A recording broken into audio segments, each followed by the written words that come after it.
எல்லாம் வல்ல இறைவனின் பொற்பாதங்களை. ஹலோ,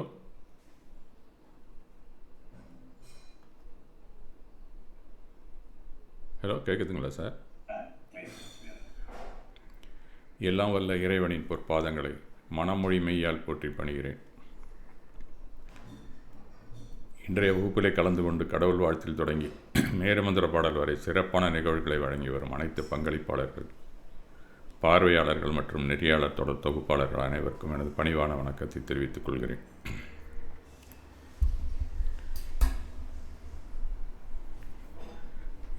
இன்றைய சிந்திக்க சில கதைகள் என்ற இந்த தொடரில் ஒரு சின்ன கதையை பார்ப்போம். கொஞ்சம் சந்தடியும் கூச்சலும் குழப்பமான ஒரு பரபரப்பான நகரத்திலே அந்த கதை துவங்குகிறது. அந்த கதாநாயகன் அப்படிங்கிறவன் பேர் ஜாக். இப்போ நம்ம தமிழில் இருக்க ஜெகன், இன்னும் வேறு பெயர்கள் கூட நம்ம சூட்டலாம். இருந்தாலும் இங்கே ஜெகன் இருக்கிறவங்க இந்த கற்பனை பாத்திரத்தில் வரும்போது அவங்களுக்கு சமயத்தில் நெருடலாக கூட இருக்கலாம். அதனால் வெளிநாட்டு இருக்கிற பெயர்களை தான் நான் அதிகமாக உபயோகித்து கொண்டு இருக்கிறேன். அந்த ஜாக் அப்படிங்கிற ஒரு 27 வயது இளைஞன் வாழ்ந்து கொண்டிருந்தான்.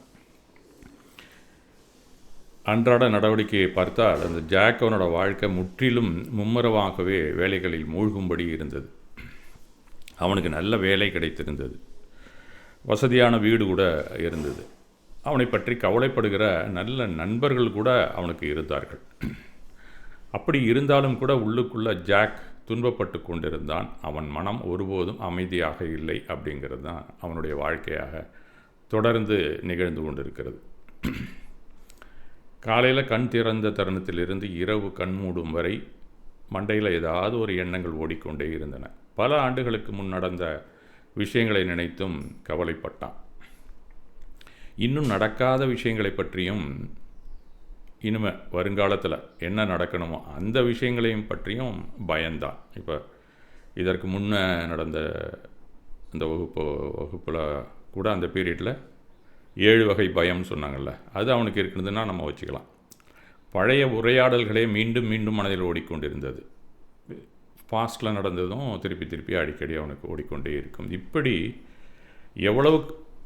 எவ்வளவு மண்டையில் கடந்த கால சுமைகளை பற்றியும் எதிர்கால பயங்களை அச்சங்களை பற்றியுமே அவன் எப்போ பார்த்தாலும் மண்டையில் போட்டு அப்படியே ஓட்டிக்கொண்டே இருக்கிறது ஒரு பழக்கம் அவனிடம் இருந்தது. அதனால் கஷ்டப்பட்டு கொண்டே இருந்தான். இப்போ நம்மளால் கூட அதிகமான நேரம் நமக்கு அந்த மாதிரி சிந்தனைகள் வருவது உண்டு. இப்போ ஜாக்குன்னு நம்ம சொல்லிட்டோம், அந்த ஜாக்காக கூட நம்ம இருக்கலாம். பெரும்பாலும் கொஞ்சம் மனசு கஷ்டமாக இருந்தால் கூட எல்லாருமே ஒரு ஜாக்கு தான் ஆல்மோஸ்ட். நம்மளை அதிகமாக கூட நம்ம அம்மா அப்பா படிக்க வைக்கலை அப்படிங்கிற எண்ணம் கூட எனக்கு ரொம்ப நாள் இருந்தது. அது மாதிரி உங்களையும் சில பேருக்கு இருக்கலாம். அதோட கூடுதலாக படிக்க வச்சுருக்கலாம். அண்ணனை படிக்க வச்சான், தம்பியை படிக்க வச்சான், என்ன படிக்க வைக்கலை. அது மாதிரி தொழிற்கல்வியை படிக்க வச்சுருந்தா இன்னும் கொஞ்சம் நல்லா போயிருந்துருக்கலாம், பேங்க் கூட போயிருக்க வேண்டியதில்லை அப்படின்னு நான் கூட நினச்சது உண்டு. அதுபோல் இன்னும் நிறையா காசை கூட நான் பார்த்துருப்பேன், இன்னும் நிறையா சம்பாரிச்சிருப்பேன் அந்த மாதிரி போயிருந்தா. இப்போ ஒன்றும் குறைச்சல் இல்லை. இருந்தாலுமே பழைய நினைவுகளையே அசை போட்டு கொண்டிருப்பது நம்முடைய ஒரு வழக்கம். அது கடந்த கால சுமைகள், அந்த நினைவுகளே சுமையாக நமக்கு இருந்து கொண்டிருப்பது. அதிலே நாம் இருந்து கொண்டிருக்கிறதுனால எந்த பலனும் இல்லை என்று தெரிந்தாலும் கூட அது நம்மை அடிக்கடி கபலீகரம் செய்து கொண்டு தான் இருக்கிறது. நாளைக்கு இப்படி ஒரு கஷ்டம் நமக்கு திரும்ப வந்துவிடக்கூடாது அப்படிங்கிற ஒரு அச்சமும் நமக்கு வந்துவிடும். இப்போ நம்ம இருக்கிற வீடு, வாசல், வாகனம் எதுவுமே அப்படியே இருக்குது, அது அப்படியே இருக்கணுமே நிரந்தரமாக அப்படின்னு ஒரு பயம். முடிஞ்சால் மேலே சம்பாதிக்கணும் அப்படின்னு அது ஒரு பக்கம். இன்னும் 2 வீடு நல்ல இடத்துல வாங்கி போட்டால் கூட நமக்கு இது சரியில்லை, இது ஒரே இறைச்சலாக இருக்குது, பக்கத்து வீட்டுக்காரனோட சண்டையாக இருக்குது, எப்போ பார்த்தாலும் நமக்கு வேணுங்கிற பொருள்லாம் சீக்கிரத்தில் நமக்கு கிடைக்கல, ஒரு டாக்டர் வீட்டுக்கு போகணுன்னா ரொம்ப தூரமாக இருக்குது, குடுவாஞ்சேரிலேருந்து நான் மேடாகம் போக வேண்டியதாக இருக்குது, இல்லைனா பள்ளிக்கரணைக்கு போக வேண்டியதாக இருக்குது. அந்த மாதிரி பல வகை வியாபாரத்தில் இறங்கினா கூட நல்ல லாபம் கிடைக்கும் நமக்கு. இப்போ இருக்கிற வியாபாரத்துலேருந்து நம்ம அதுக்கு ஜம்ப் ஆனால் என்ன, அதற்கும் சிந்தனை செய்து திட்டமிட்டு கொண்டே இருப்போம். அதுபோல தான் அந்த ஜாக்கும் இருந்தான். இன்னும் சொல்லப்போனால் அவனுக்கு ஒரு மல்டி மில்லியனராக மாற வேண்டும் அப்படிங்கிற சிந்தனை தான் அவனுக்கு இருந்து கொண்டு இருந்தது. நமக்கு 1-2 குழந்தைகளே போதும், கடைசி காலத்தில் கஷ்டம் இல்லாமல் ஹாயாக இருக்கணும், அதுக்கு இடைஞ்சலாக எந்த பிரச்சனையும் வந்துடக்கூடாதுன்னு ஒரு பக்கம் நினச்சா கூட ஒரு 10 பிள்ளைங்க இருந்தால் கூட படிக்க வச்சு பெரிய ஆளாக்கிற அளவுக்கு நாம் சம்பாதித்து கொண்டு தான் இருப்போம். அதற்கான திட்டங்களை எதிர்காலத்துக்காக நம்ம வகுத்து கொண்டே இருப்போம். வராத பிரச்சனைகளையும் முன்கூட்டியே கற்பனை செய்து அது எப்படி சரி செய்வது, நாளைக்கு அப்படி ஒரு பிரச்சனை வந்தால் எப்படி சரி செய்வதுன்னு இன்றைக்கே திட்டமிட்டு ரெடியாக வச்சுருக்கிறது. அந்த மாதிரி ஒரு சூழ்நிலையே நமக்கு எதிர்படாமல் கூட போகலாம். ஆனால் அதுக்காக நம்ம தயார் நிலையில் எப்போ பார்த்தாலும் இந்த பார்டர் செக்யூரிட்டி ஃபோர்ஸ் இருப்பான்ல, பிஎஸ்எஃப், அந்த மாதிரி எதிரிகள் வந்தால் உடனடியாக தாக்கணும். ஒரு என்ன மிசைலாக வந்துட்டு இருக்க போது நம்ம வாழ்க்கையில், இல்லை அங்கேருந்து நம்ம இந்த ட்ரோன் குண்டெல்லாம் போட போகிறோம் 10 பாயில் அங்கங்கே போட்டுட்ருக்க மாதிரி, அந்த மாதிரி நமக்கு ஒன்றும் வரத்துக்கான வாய்ப்பே இல்லை. எப்போ பார்த்தாலும் வார் ஃபுட்டில் இருக்கிறது மாதிரியே சில சிந்தனையில் நம்ம வாழ்க்கையில் வாழ்ந்து கொண்டு இருப்போம். இவ்வளவு சிந்தனைகளால் அந்த ஜாக்கோட மனம் ஒருபோதும் அடங்காத புயலை போலவே இருந்தது அப்படின்னு தான் அந்த கதையில் சொல்லப்படுகிறது. அவனுக்கு நன்றாக தூங்க முடியவில்லை, எதையும் ரசிக்க முடியவில்லை. போக போக கொஞ்சம் கொஞ்சமாக அவனுடைய வாழ்க்கையிலே சில கஷ்டங்களை அவன் பார்க்க ஆரம்பித்தான்.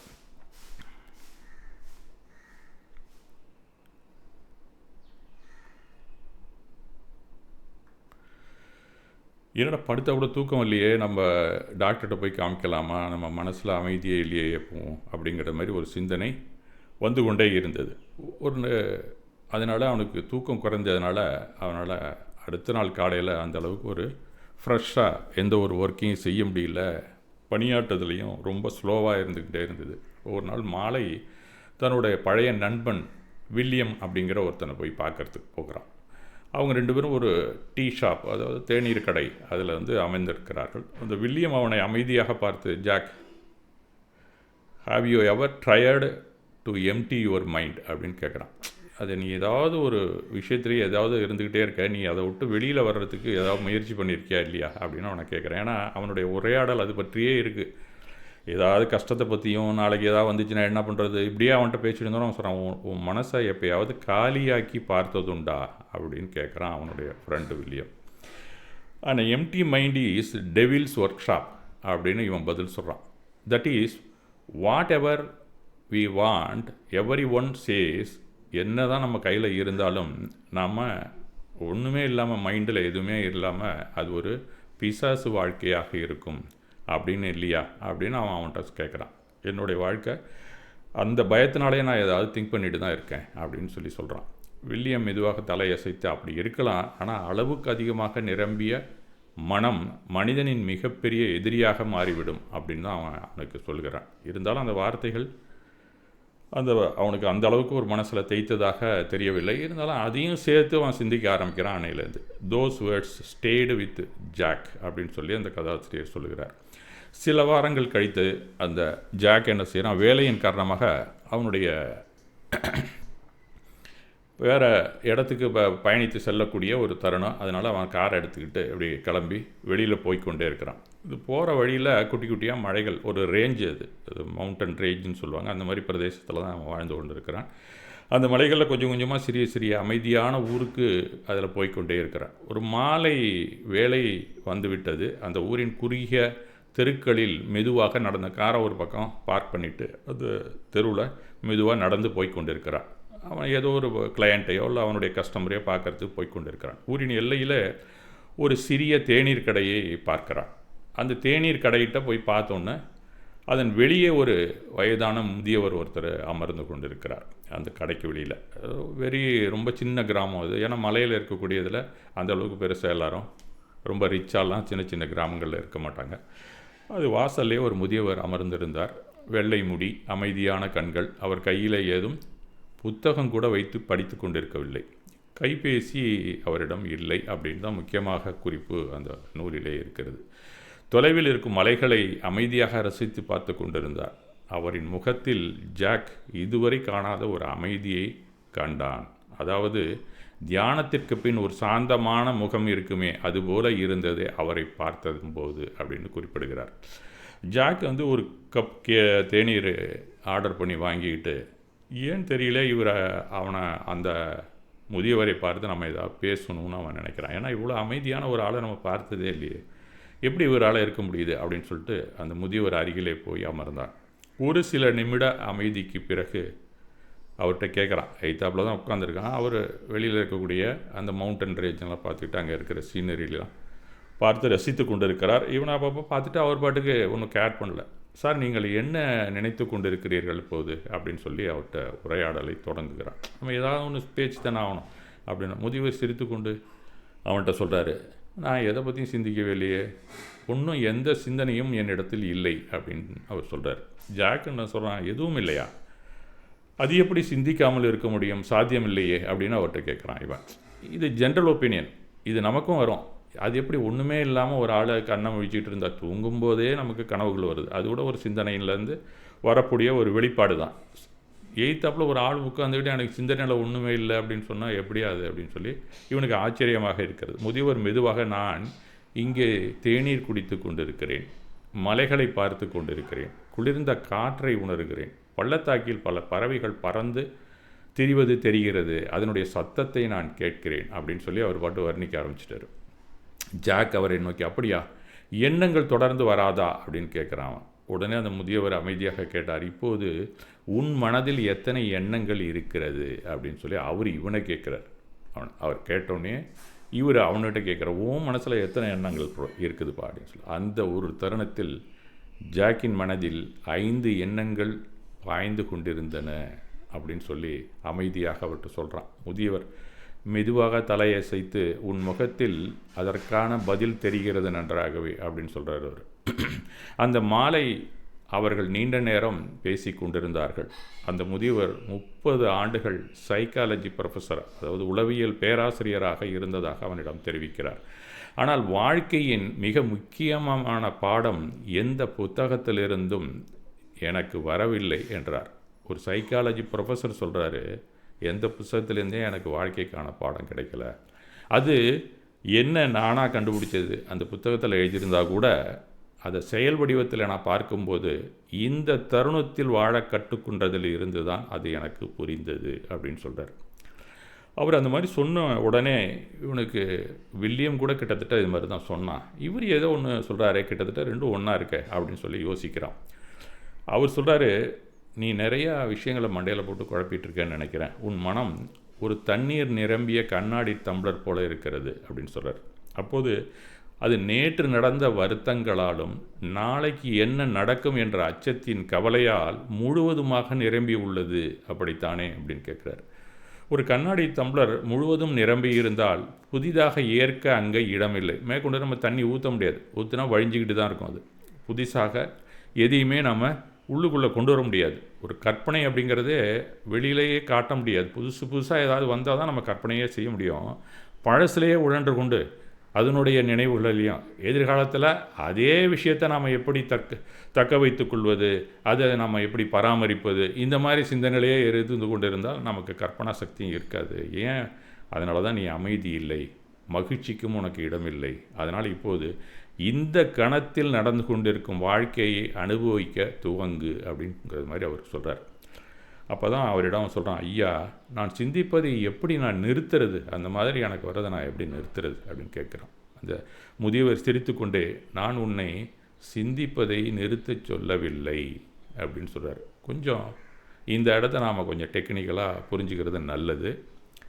சில வகுப்புகள் கலந்து கொண்டு அதிலேருந்து நம்ம எப்படி வெளியில் வர்றதுங்கிறதும் இந்த கதையை கேட்டுக்கொண்டிருப்பவர்கள் கூட நல்லது தான். ஒரு விஷயத்தை காட்டுகிறேன், என்னுடன் வா அப்படின்னு சொல்லி அழைச்சிட்டு போகிறாரு.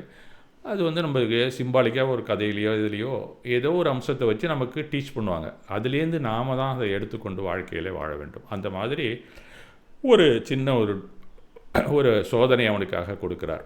அவனை அழைச்சிட்டு போய் ஒரு மைதானத்துக்கிட்ட அருகில் இருந்த ஒரு பிளேஸுக்கு அழைச்சிட்டு போகிறாரு.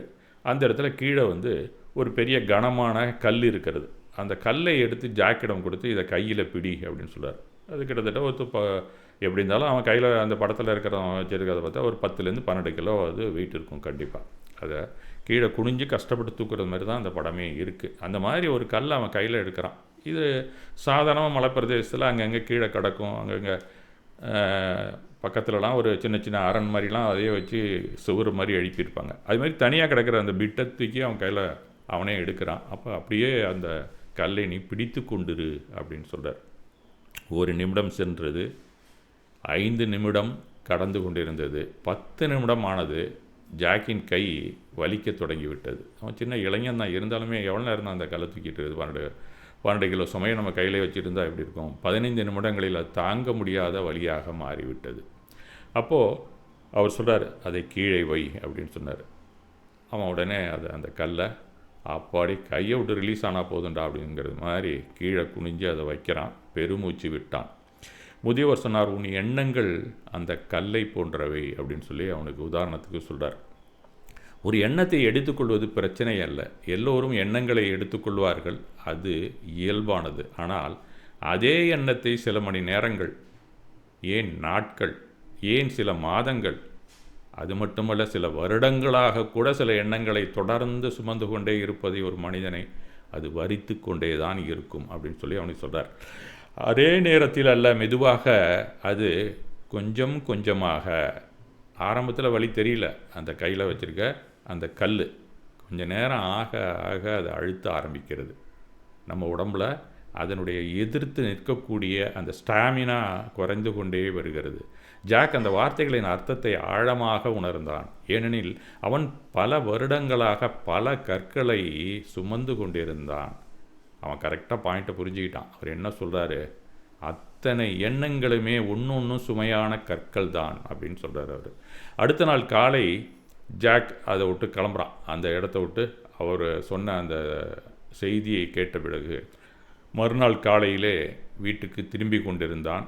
பல ஆண்டுகளுக்கு முதல் முறையாக அவன் அந்த வண்டியில் போகும்போது அந்த இசையை கேட்டு கொண்டிருப்பான். எப்போ பார்த்தாலும் ஒரு பாட்டை போட்டு தான் அந்த காரில் போயிட்டு இருப்பான். அவன் அந்த சவுண்ட் பாக்ஸை ஓப்பன் பண்ணவே இல்லை. அவன் அந்த கைபேசியையும் கையில் எடுக்கவே இல்லை. அதை மியூட்டில் போட்டு ஒரு பக்கம் வச்சிடறான். ஏன்னா ஒரு பிஸ்னஸ் மேன் அவன். சும்மா சாலையை பார்த்தபடியே ஓட்டி சென்றான் அப்படின்னு சொல்லி அவர் குறிப்பிடுகிறார் அந்த கதாசிரியர். அந்த காலை வெளிச்சத்திலே அந்த மலைகள், அவன் டெய்லி ட்ராவல் பண்ணுற அந்த இடம்தான் அவனுக்கு அன்றைக்கு எப்படி தெரியுதுன்னா, மலைகள் நிறம் மாறுவதை கவனித்தான். முதல்ல பச்சை கலராக இருந்தது. அப்படியே கொஞ்சம் கொஞ்சமாக அவன் வண்டியை ஓட்டிகிட்டே போக போக அந்த சன்னோட ரிஃப்ளெக்ஷனில் தங்க கலராக மாறிக்கொண்டிருந்தது. அதன் பிறகு இன்னும் கொஞ்சம் தூரம் போக போக அந்த மலைகள் நீளமாக தெரிந்து கொண்டிருந்தது. அப்போது அவன் அந்த சைடில் சின்னதாக அந்த கண்ணாடி கதவை திறந்து வச்சுருக்கான். அதனால் குளிர்ந்த காற்றையும் உணர்ந்தான். அப்போ சாலை ஓரத்திலே அவன் போயிட்டு இருக்கும்போது எய்த்தாவில் ஒரு குட்டி பையன் வர்றான். அவன் சைக்கிளை ஒரு ஜாலியாக ஓட்டிக்கிட்டே போகிறான். அது போயிட்டு இருக்கும்போது அது லைட்டாக ஸ்கிட் ஆகுது. அது சாய்ந்து மீண்டும் சமநிலைக்கு தெரிஞ்சோடனே முதல்ல ஒரு அச்சத்தோடு போய்ட்டு அப்படி டக்குன்னு திரும்பி அந்த பையன் ஸ்டடி பண்ணுறான். அந்த சைக்கிளை பார்த்துட்டு அவன் சிரிக்கிறான். அதை பார்த்தோன்னே ஜாக்குக்கும் காரை ஓட்டியபடியே அதனை ரசித்து கொண்டே சிரித்து கொண்டான். புதிய புதிய சிந்தனை இல்லாமல் அவன் அந்த தருணத்திலே அந்த மலை பிரதேசத்திலே என்னென்ன விஷயங்களை கண்ணால் பார்த்தானோ அதற்கு மட்டுமே பதிலளித்து கொண்டே வருகிறான் அப்படிங்கிறது தான் அந்த கதையை நமக்கு எடுத்து கூறுகிறது. அந்த பையனை பார்த்து சிரிக்கிறான். இவனும் சிரிச்சுட்டு அவனை பாஸ் பண்ணி போய்ட்டு, அவன் சைக்கிள் வரதுனால இவன் அவனை ஓவர்டேக் பண்ணி போயிட்டே இருக்கிறான். அந்த தருணத்திலே பழைய வருத்தங்களும் வருவது அவனுக்கு தெரியவில்லை. எதிர்கால பயங்களும் வந்து செல்வதும் அவன் காணவில்லை. சுமையாக இருந்த எந்த சிந்தனைகளும் இல்லை போலவே இருந்தது. அந்த சாலை, அந்த வெளிச்சம், அந்த குழந்தையின் சிரிப்பு, அந்த ஒரு காட்சி மட்டுமே அவனுடைய மனதில் நிரம்பி இருந்தது அப்படின்னு சொல்கிறார். இந்த ஒரு தருணம் அவனுக்கு வாழ்க்கையிலே போதுமானதாக இருந்தது அப்படின்னு உணர வைத்தது. அப்படின்னா என்ன அர்த்தம்? அவன் ட்ராவல் தான் பண்ணிக்கிட்டு இருக்கான், ஆனால் அமைதியாக இருக்கிறான் தான் அர்த்தம். கண்டிப்பாக அந்த மாதிரி ஒரு என்ன நிகழ்காலத்தில் நாம் பார்க்குறோமோ, சுற்றி இருக்கக்கூடிய விஷயங்கள், அதில் என்னென்ன விஷயத்தில் நல்ல விஷயத்தை மட்டும் நாம் எடுத்துக்கொள்கிறோமோ அப்போல்லாம் மனசு அமைதியாகத்தான் இருக்கும். அந்த கல்லை சுமக்கிறது மாதிரி இருக்காது அப்படிங்கிறது தான் அந்த கதாசிரியர் நமக்கு எடுத்து கூறுகிறார். வீட்டுக்கு வந்து அதே தன்னுடைய வீட்டுக்கு தான் வர்றான். வந்ததுக்கு பிறகு எல்லாம் எப்போதும் போலவே இருந்தது.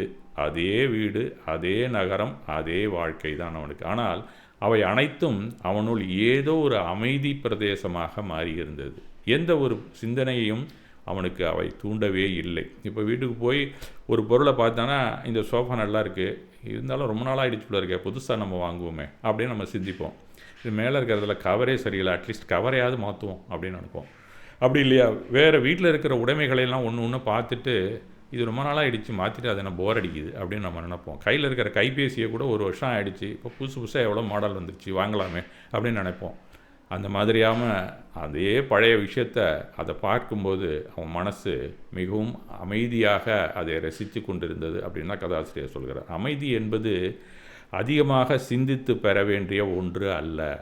எல்லா பிரச்சனைகளும் தீர்ந்த பின் எதிர்காலத்தில் கிடைக்கப் போகும் ஒன்று என்று நாம் கருதவும் வேண்டியதில்லை. அமைதி ஏற்கனவே நம்முள் இருந்து கொண்டு தான் இருக்கிறது. நாம் தேவையில்லாமல் சுமக்கும் பலவித எண்ணங்களின் இரைச்சலுக்கு கீழே மறைந்து கிடக்கிறது என்பதை நாம் உணரவே இல்லை அப்படின்னு தான் அந்த கதாசிரியர் கூறுகிறார். நாம் இந்த நிகழ்காலத்திற்கு திரும்பும்போது வீசும் புயல் நின்று அந்த புயலே நின்று விடுகிறது. நிகழ்காலத்துக்கு வரும்போது ஏதோ ஒரு புயல் உள்ளுக்குள்ளே வீசி கொண்டிருந்தது, நின்று விட்டது. அதனால் புயலுக்கு மின் நமக்கு எப்பயுமே அமைதி தானே நம்ம பார்க்குறோம். ஒரு உலகத்துலேயே நம்ம வாழ்கிறோம். எப்போயாவது நம்ம ஒரு சைக்ளோனோ இல்லை ஒரு ஃப்ளட்டோ ஏதோ ஒன்று வந்து வீசுகிறது, நம்மை தாக்குகிறது. அது முடிஞ்சோன்னே எப்படி இருக்கு பாருங்கள், பெரிய நிம்மதி, அப்பா சேஃபாக இருக்கோம்பா அப்படின்னு இருக்கும். அந்த மாதிரி இந்த சிந்தனைகள் இல்லாமல் நாம் இருந்தாலே நாமும் அமைதியாக இருப்போம் அப்படிங்கிறதான் அவர் குறிப்பிடுகிறார் அந்த கடைசி வரியிலே.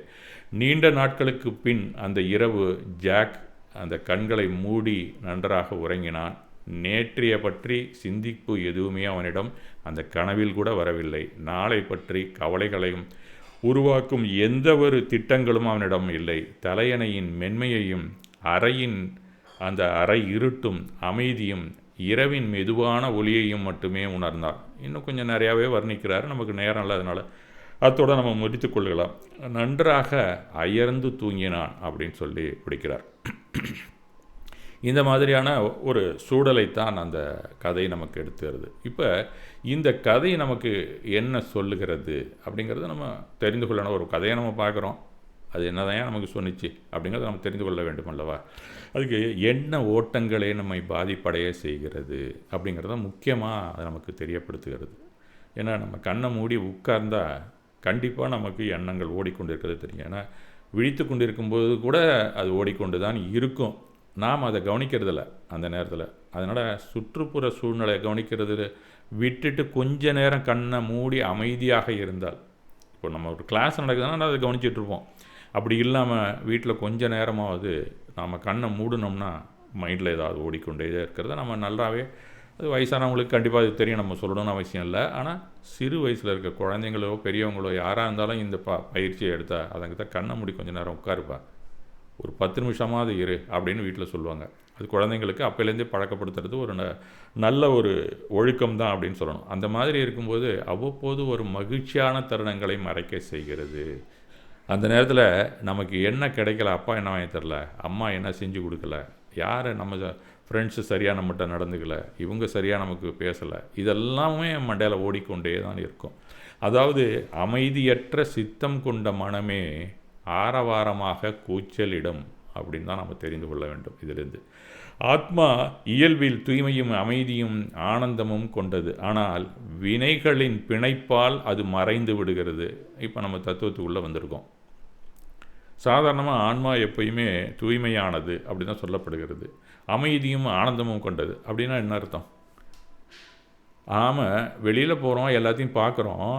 ஆன்மா சாதாரணமாக பிளைண்டாக எதையுமே இல்லாமல் நேராக என்ன இருக்கோ, அதாவது பிளைண்டான்னு சொல்கிறது எந்த ஒரு அபிப்பிராயத்தையும் நம்ம சுற்றி இருக்கிறத பார்க்காம அதில் கொண்டு போய் திணிக்காமல், இந்த ஆள் இப்படிப்பட்டவன், இந்த இடம் முன்னாடி வந்திருக்குமா, இல்லையே, இது என்ன இது இப்படி இருக்குது, நேற்று நல்லா தானே இருந்தது, இன்றைக்கே இப்படி இருக்குது அப்படின்னு நம்ம அபிப்பிராயத்தை திணிச்சு பார்க்குறோம். அது மாதிரி எதை கேட்டாலும் அதில் ஒரு நம்மளுடைய அனுமானத்தையும் யூகத்தையும் திணித்து தான் உள்ளே அனுப்புகிறோம்.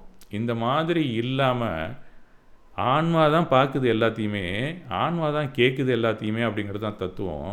அது எதுவுமே அந்த சைடில் ப்ரிஃபிக்ஸோ சஃபிக்ஸோ இல்லை அதில் ஏதாவது ஒரு லேபிளிங்கோ இல்லாமல் நாம் பார்க்குறோம்ல, அதுதான் தூய்மை. தூய்மைனா என்னமோ தூசி இருக்குது தட்டிட்டோம், அந்த தூசியை சுற்றி இருக்கக்கூடிய எண்ணத்தில் நம்மளுடைய அபிப்பிராயங்கள் தான். அந்த இல்லாமல் இருக்கிறதா ஆன்மாவின் இயல்பு. அதுதான் அமைதியும் ஆனந்தமும் கொண்டது. அதனுடைய இயல்பு அதுதான். எதையுமே அது சேர்க்காததில்லை. ஆனால் நாம் சேர்த்து கொண்டே இருக்கிறோம். கண்ணால் பார்த்தாலும், காதால் கேட்டாலும், உடம்புல உணர்ந்தாலும், சாப்பிட்டாலும், நுகர்ந்தாலும் எல்லாத்துலேயுமே இது இந்த மாதிரி இருக்குது, இது ரசம் வச்சிட்டு இருக்காங்க இப்போ காலையில் அப்படின்னு கரெக்டாக சொல்லுவோம். மத்தியானத்தில் மசாலா வடை சுடுறது மாதிரி இருக்குது. இதெல்லாம் அது எங்கேயோ நடக்குது. நாம் இங்கிருந்தே அதை நுகர்ந்து பார்த்து விட்டு அதில் என்ன நேற்று இருக்கக்கூடிய அந்த சுவையை அதில் கூட்டி நாம் அதை சரியாக இருக்கா இல்லையாங்கிற ஒரு சஸ்பென்ஸோட வீட்டுக்குள்ளே நம்ம போகிறோம். அந்த மாதிரி இருந்தாலே ஆன்ம இயல்பில் நாம் இல்லை என்று அர்த்தம். இதுதான் அவர் சொல்கிறார். அதனால் இயல்பில் தூய்மையும் அமைதியும் ஆனந்தம் கொண்டது தான் இந்த வாழ்க்கை. ஆனால் வினைகளின் பிணைப்பால் அது மறைந்து விடுகிறது. இதுதான் தத்துவம் நமக்கு எடுத்து கூறுகிறது. இதெல்லாம் அந்த கதையில் இல்லை. இதை நாமளாக அனுமானித்து தெரிந்து கொள்ள வேண்டிய விஷயம். அந்த கதை அதோடு முடிஞ்சு போச்சு. ஜாக் வெளியில் எல்லாம் சரியாக இருந்தாலும் உள்ளுக்குள்ளே அவன் துன்பப்பட்டான். இதான கதையில் வருது ஆரம்பத்தில். ஏனெனில் அவன் மனம் கடந்த கால வருத்தங்களில் சிக்கி கொண்டிருந்தது. அது மட்டும் இல்லை, எதிர்கால பயங்களில் அடிமையாகி இருந்தது. இன்றைக்கி மனம் மந்திரசாவியில் அதுதான் சொல்லி கொண்டிருந்தார் நினைக்கிறேன் பவனந்தி சார் கூட. அதனால் நிகழ்காலத்தை அனுபவிக்க மறந்தது. அதை முக்கியமான பாயிண்ட்டை, இந்த நிகழ்காலத்தில் அனுபவிக்க வேண்டியது மறப்ப நம்ம வாழ்க்கைங்கிறது நிகழ்காலத்தில் இருந்தால் தான் புதுசாக நம்ம சுற்றி இருக்கிற சூழ்நிலையோ மற்றத்தையோ அனுபவிக்க முடியும்.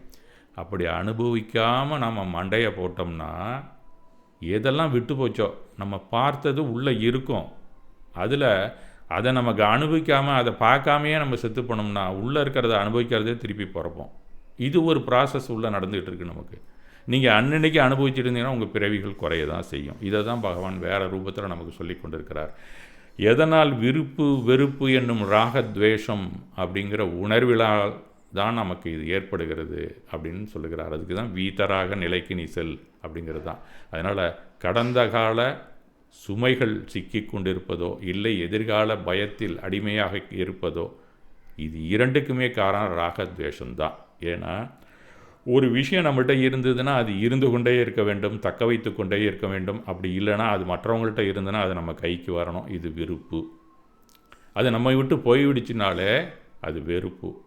அது இல்லை, நம்மகிட்ட இல்லாத ஒரு பொருள் இன்னொருத்தட்ட இருந்தாலும் அது வெறுப்பு. இது எந்த ரூபத்தில் இருந்தாலும் அது வெறுப்பு தான். அது மாதிரி எந்த ரூபத்தில் அது நம்மள்கிட்ட வேணும் நம்ம நினச்சாலும் அது விருப்பு தான். இந்த அடிப்படையில் தான் நாம் அன்றன்றைக்கும் பார்க்கக்கூடியதும் கேட்கக்கூடியதும் சுவைக்கக்கூடியதும் கிட்டத்தட்ட நம்ம எவ்வளோ ஒரு 250 கிலோமீட்டர் போவோம். ஒவ்வொரு தரையும் ஒவ்வொரு ஹோட்டல்லையும் சாப்பிடுவோம். எந்த ஹோட்டல் நல்லா இருக்குது அப்படின்னு, இதை விட அது நல்லா இருக்குது, இந்த ஹோட்டல் நல்லா இருக்குது, இந்த டீ கடையில் போன தடவை குடித்தோம் சரியில்லை, இன்னும் அந்த டீ கடைக்கு போ. இதெல்லாமே உள்ளுக்குள்ளே இருக்கக்கூடிய ராகத்வேஷ உணர்வினால் தான். ஆக முதியவர் கல் தூக்க வைத்து தெளிய வைத்தது தத்துவத்தில் மிக ஆழமான உண்மை. நாம் சாதாரண விஷயமாக ஒரு 2 நிமிஷத்தில் அந்த காட்சியை நம்ம பார்த்து முடிச்சிட்டோம். அதுதான் நம்ம வாழ்க்கையில் நடந்து கொண்டு இருக்கிறது. அப்பப்போ நம்ம தூக்கி வைத்து கொண்டே இருக்கிறோம். பலுவாக இருந்தால் கூட அதை கீழே இறக்கி வைக்கிறது நமக்கே தெரியுது, சுமையாக இருக்குது, இது ஏன்டா நம்ம சுமக்கணும் அப்படின்னு நமக்கு தோன்றதே இல்லை. அந்த சுமை கூட சுகம் என்று நாம் பழகிவிட்டோம். அதுதான் மோசமான வாழ்க்கை. இருக்கிறதுலையே எதெல்லாம் துக்கமோ அது சுகமோ அதெல்லாம் எனக்கு சுகமாக இருக்குது அப்படின்னு நம்மளை நாமே மாற்றிக்கொண்டு, அப்போ அந்த அளவுக்கு நாம் கலப்படமாக இருக்கிறோம். ஆன்மா வினையோடு ஒன்றி பிணைந்து விட்டது அப்படின்னு தான் அர்த்தம். அதை விளக்கிறதுக்கான வழியை பகவானா யாரோ ஒரு தத்துவ ஞானிகள் சொன்னாலும் நாம் அதிலே கவனம் வைக்கவில்லை.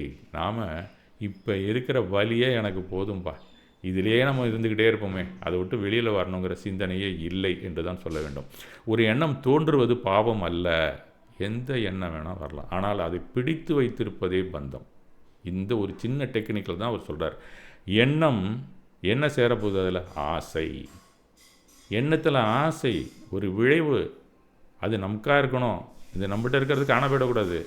அப்படி இல்லையா, போயிடுச்சா இன்னொருத்தண்ட கையில் இருக்கா, அதன் மேலே ஒரு வெறுப்பு. ரெண்டுமே ஆசையில் வர்றது தான்.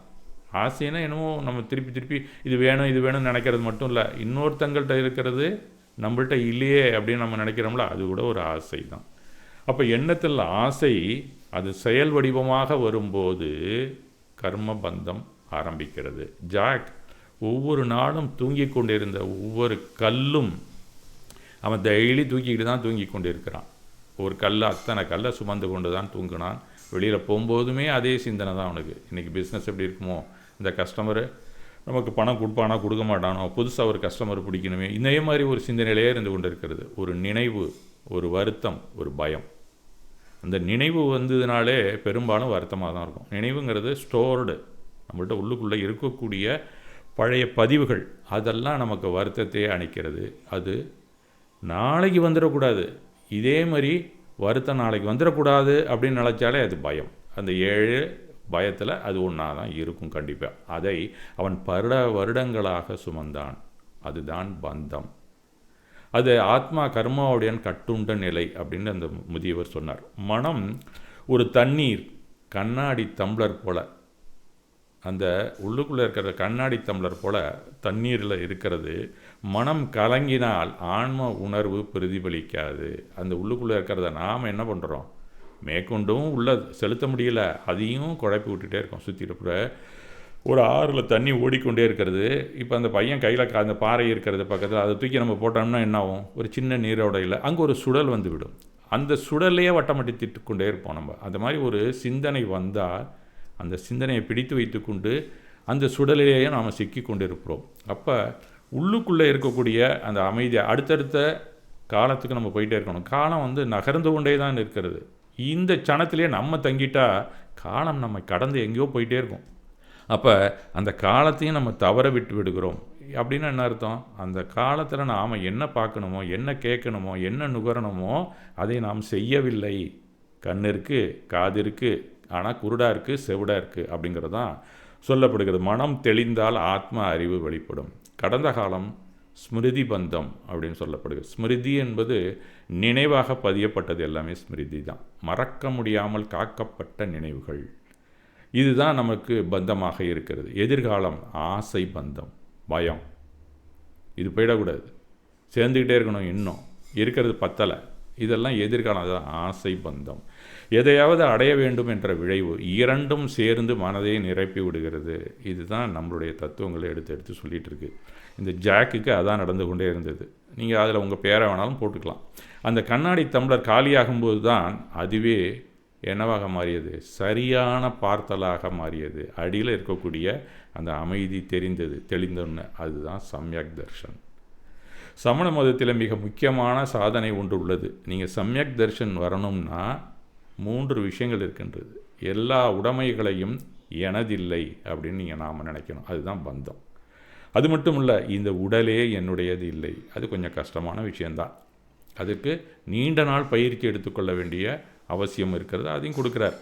அந்த மாதிரி நாம் அது 2 முடிஞ்சதுன்னா அது மட்டும் அல்ல. சமணத்தில் நம்ம ஆன்ம முன்னேற்றத்திற்கு சாமாயிகம், அந்த சாமாயிகம் அவசியமானது. சாமாயிகம்னு நம்ம டெய்லி காலையில் சொல்கிறோம். காலை மதியம் மாலை அப்படின்னு கூட இவர் நடத்திட்டு இருக்காரு. சாமாயிகம் அப்படிங்கிறது என்ன அப்படிங்கிறத நம்ம ஆராய்ச்சி பண்ணலாம். ஆனால் சொல்லிக்கிட்டு இருக்கோம், கேட்குறோம். ஆனால் சில பேர் நன்றாகவே புரிந்து கொண்டு இருப்பார்கள். அந்த மாதிரி நீங்கள் சாமாயிகம்ங்கிறது என்ன அப்படின்னு சொன்னால் இந்த கதையில் வந்தது தாங்க சாமாயிகம். நம்ம சொல்கிறது சாமாயிகமாக இருந்ததுன்னா அதனுடைய அர்த்தத்தை பார்த்திங்கன்னா ஜாக்கு கதை தான் வரும் உள்ள. இந்த சாமாயிகத்தை நமக்கு தெளிவாக எடுத்து கூறுவது தான் இந்த கதை. இந்த தருணத்திலே மனம் சமநிலையுடன் இருப்பது. இப்போ நான் பேசிகிட்டு இருக்கும்போதே நான் பேசுகிறத மட்டுமே நீங்கள் கேட்குறீங்க அப்படின்னு சொன்னால் மனம் சமநிலையில் இருக்கிறது. நான் சொன்னதெல்லாம் கூட்டல் கழித்தல், இவன் என்ன ஒழுங்காக தான் பேசுகிறானா, ஜெயின தர்மம் பேசுகிறானா, வேறு ஏதாவது படிச்சுட்டு பேசுகிறானா, இவன் யார் இங்கே வந்து பேசுகிறது, இந்த நேரத்தில் நம்ம நேரத்தை வீணாக்கிட்டு இருக்கான் அப்படிங்கிற சிந்தனையெல்லாம் வந்துச்சுனால நம்மளுடைய அபிப்பிராயத்தை கலக்கிறோம். இவன் எந்த குரூப்பை சேர்ந்தவன், அந்த குரூப்பா இந்த குரூப்பா, இவன் இன்றைக்கி காலையில் இப்படி பேசுகிறான், நாளைக்கு பார்த்தாக்கா இன்னொருத்தரை சப்போர்ட் பண்ணி பேசுகிறான். இப்படிலாம் நம்ம வந்து என்னுடைய பேச்சையே நீங்கள் கேட்க ஆரம்பிச்சிட்டிங்களே உங்கள் மனம் சமநிலையில் இல்லை. நான் என்ன சொல்ல வந்த கருத்தோ அதை விட்டு நான் என்ன மாதிரி பர்சனாலிட்டி அப்படின்னு நீங்கள் பார்க்க ஆரம்பிச்சிட்டாலே அங்கே சாமாயிகம் இல்லை. இதுதான் சொல்கிறார். யார் என்ன பேசினாலும் அதில் ப்ரிஃபிக்ஸு சமிக்ஸு நாம் என்ன அபிப்பிராயம் வச்சோ அதை வச்சு உள்ளே நம்ம அனுப்புகிறோம்ல, இது இல்லாமல் நீங்கள் கேட்டாலே அதுதான் சாமாயிகம். அதுபோல் ஜாக் காரில் திரும்பும்போது இசையை கேட்டுக்கொண்டே இல்லாமல் தொலைபேசியின்றி வெறும் கவனத்துடன் சூழ்நிலையை ரசித்து பார்த்தான். அந்த தருணத்திலே அவனுக்கு என்னவா இருந்தது, திரும்பி ரிட்டர்னில் அவன் காரில் வரும்போது ராகம் இல்லை, துவேஷம் இல்லை, ஆசை இல்லை, எந்த ஒரு பயமும் இல்லை அவனிடம். அவன் பாட்டு அப்போ தான் ரசிக்கிறான். இது என்னவா இருந்தது? பச்சையாக இருந்தது, தங்க கலர்லாம் மாறுனுச்சு, அப்புறம் நீல கலராக இருந்தது. ஒரு பையன் சைக்கிள் ஓட்டிகிட்டு போகிறான், ஜாலியாக அவன் ஆடிட்டு ஜாலியாக போயிட்டுருக்கான். அதை பார்த்து இவனும் ரசிக்கிறான். அப்போ தான் அவனுக்கு ராகம் இல்லை, துவேஷம் இல்லை, ஆசை இல்லை, பயமும் இல்லை. இந்த ஒரு தருண அமைதி இதுதான் மோட்சத்தின் சுவை என்பது. இது தாங்க மோட்சம் அப்படிங்கிறதுக்கான ஒரு டேஸ்ட் அங்கே தான் நமக்கு ஆரம்பிக்குது. மோட்சம்னா ஏதோ கண்ணை மூடி தியானம்லாம் சொல்லி மந்திரம் சொல்லி அதை சொல்லி அதெல்லாம் நான் இல்லைன்னு சொல்லலை. ஆனால் இந்த மாதிரி ஒவ்வொரு க்ஷணத்தையும் நாம் அனுபவித்து கொண்டே செல்கிறோமே, எந்தவித லேபிளிங்கும் இல்லாமல், அதுதான் உண்மையான சாமாயிகம். ஜாக் புரிந்து கொண்ட உண்மை என்னென்னா, அமைதி என்பது பிரச்சனைகள் இல்லாத நிலை. அது மட்டுமல்ல, எப்பயுமே அது நமக்கு கிடைக்கவே கிடைக்காது. அமைதி என்பது எண்ணங்களின் இடைவெளியில் இருக்கும் இயல்பு. அதை நன்றாக கவனிக்க வேண்டும். இது ஒரு சின்ன டெக்னிக்கல் வேர்டு.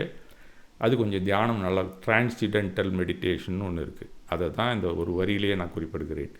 அது தனியாக தான் நம்ம பேசணும். அதை பற்றி தான் நம்ம தெரிஞ்சுக்கொள்ளணும். அமைதி என்பது பிரச்சனைகள் இல்லாத நிலை அல்ல. அமைதிங்கிறது பிரச்சனைகள் இல்லாத நிலை. நம்மளை சுற்றி இருக்கிற பிரச்சனையோ நம்ம மனசுக்குள்ளே இருக்கிற பிரச்சனைகள் தான் அமைதியை கலக்கிறது கிடையவே கிடையாது. அமைதிங்கிறது பிரச்சனைகள் இருந்து கொண்டே அதை ஒரு பக்கம் ஒதுக்கி வைத்து கொண்டு நம்மை நாம் ஆழ்ந்திருப்பது தான் அமைதி. அமைதி என்பது ஏன்னா நம்மை நாம் என்ன இருக்குது, நாம் யார்? நம்ம உடம்பு மனசு அப்படின்னு நினைக்கிறதுனால மனம் சொல்கிறதெல்லாம் நம்ம கேட்டுக்கொண்டு இருக்கிறோம். மனசு என்னது இல்லை, அது பாட்டு ஓடிக்கிட்டு தான் இருக்கும். அதை நம்ம கண்டுக்கவே கூடாது. அது நான் இல்லை, இது எவனுதோ பக்கத்து வீட்டுக்காரன் ஏற்ற வீட்டுக்காரனுக்கு என்னோடய எதிரியோடதை நீங்கள் நினச்சிட்டிங்கன்னா ரொம்ப நல்லது. அந்த மாதிரி உங்கள் மனதை நீங்கள் பார்க்க ஆரம்பிச்சிட்டிங்கனாலே கண்டிப்பாக நீங்கள் அமைதியாக தான் இருப்பீங்க. அமைதி என்பது எண்ணங்களின் இடைவெளியில் இருக்கும் இயல்பு. இதை தாங்க தியானத்தில் எல்லோரும் சொல்லி கொடுக்குறாங்க. ஒரு எண்ணம் போகுது, கொஞ்ச நேரத்துக்குலாம் அடுத்த எண்ணம் வரும். நீங்கள் பிடிச்சி வச்சிங்கன்னா கொஞ்சம் நேரம் சுற்றிக்கிட்டு இருக்கோம். இருந்தாலும் அடுத்த எண்ணம் வந்து அந்த சுடலோடு சேர்ந்து கொண்டு புதிய சுடலை உருவாக்கும். இதை நன்றாக நீங்கள் அவதானிக்க ஆரம்பிச்சிங்கனாலே, கண்ணை மூடி டெய்லி ஒரு 10 நிமிஷம் 1/4 மணி நேரம் இருந்தால் இந்த எண்ணங்கள் ஒன்று மேல் ஒன்று வந்து படிந்து கொண்டு அங்கேயே நின்றுவிடும். சிலது மட்டும் ஜம்பாகி வெளியில் போகும். அதை விட அழுத்தமானது இருக்கும்போது அது அடியில் இருந்து கொண்டே இருக்கும்.